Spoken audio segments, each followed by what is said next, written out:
So the first thing I did was I created my image. Then I went over here to the panel for the offset and I created the offset. I turned that image yellow just so that it would be easier for you to see. Once I created those images, I duplicated this image several times, as you can see to this side. I then also duplicated my offset several times, which you can see on this side. Then I created the message itself, which, as you can see, if I was to rotate this image using my rotation, is designed to fit inside of this object here. To see what that looks like, I duplicated this multiple times. I duplicated this multiple times. Then I grabbed both together and I centered them on each other. Once I complete that process, I'm going to move this item out of the way and I'm going to go to the file and tell it to print. Once I tell it to print, I'm going to send it to my Epson 2720. You'll obviously send it to whatever printer you have.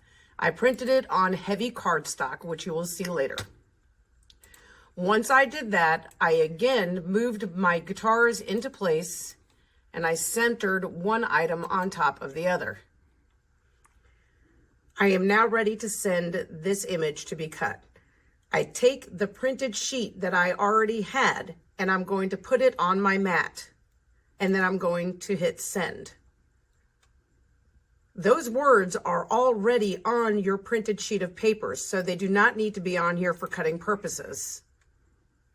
I am now going to hit send, and when it sends, it's going to cut the outline of every one of these guitars, but the words are already printed on that sheet. Here you see the finished product. What I did was I weeded away everything and I used my transfer tape to put my decal onto the one side of the guitar. On the other side of the guitar, that's where we had printed out our message. And I took a glue dot and I glued a rock that looks like a pick onto the guitar. And that will be the gift for the Valentine's Day card.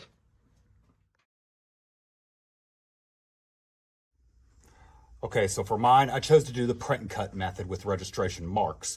This is how I did it. I took all my images that I wanted to use for my print and cut. After I did that, I go over to my page setup, the far right one, to go to turn on my registration marks. I turn my registration marks on, and you can see in the three corners your registration marks. Now this is on the silhouette. Go back, make sure that all your images are lined the way that you want them lined. It is very pertinent that you do not move your image after you send the print to go through. So after we do that, we go to send.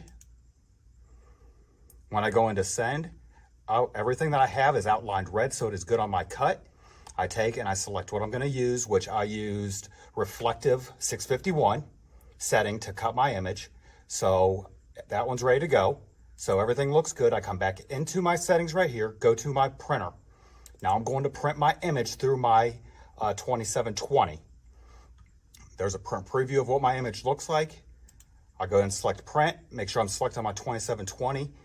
I always go into my preferences when I do it this way and make sure that I select the quality of high quality. That's why it gets a very good print. It uses more ink, but it gives you a very high quality print when you do it that way.